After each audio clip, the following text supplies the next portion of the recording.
தண்ணி பாருங்கள் கிராமத்தில் எப்படி இருக்குது பாருங்கள், சூப்பராக இருக்குது பாருங்கள். அந்த காலத்துலலாம் ஜம்ப் பண்ணி இதில் குளிக்கிறது. ஆடு மாடு அந்த பக்கம் எங்கள் அம்மையை பக்கம் மேய விட்டுட்டு குளிச்சுக்கிட்டே இருக்குது வெயில் நேரத்தில்.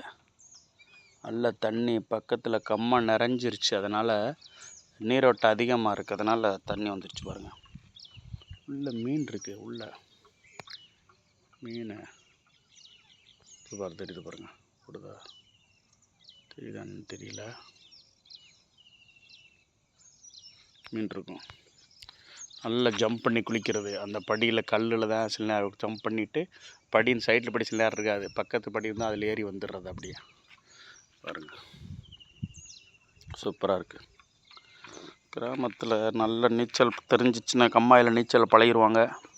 இதில் கிணத்துல ஜம்ப் பண்ணி குளித்து நீச்சல் அடித்து வெளியே வந்துடுவாங்க பசங்கள்லாம். அதனால் கிராமத்தில் இருக்க பசங்களுக்கெல்லாம் நீச்சல் நல்லா தெரிஞ்சிடும். நிறைய ஜம்ப் பண்ணி குளிப்பாங்க. வெயில் நேரத்தில் 1 மணி நேரம் 2 மணி நேரம் கூட ஆகும், அவ்வளோ நேரம் குளிச்சுட்டே இருப்பாங்க பசங்க. பாருங்க அந்த காலத்து கிணறு, ஃப்ரீ கரண்ட், கவர்மெண்ட் கொடுத்த ஃப்ரீ கரண்ட்.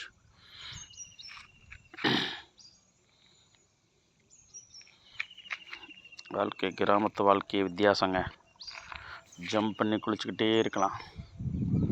மாட்டுக்கு ஓடி ஆடி போட்டு ஆடு மாடாண்டு விட்டு குளிச்சுக்கிட்டு இருப்பாங்க ஜம்ப் பண்ணி எல்லோரும். சூப்பர். குட் மார்னிங் எல்லோருக்கும்.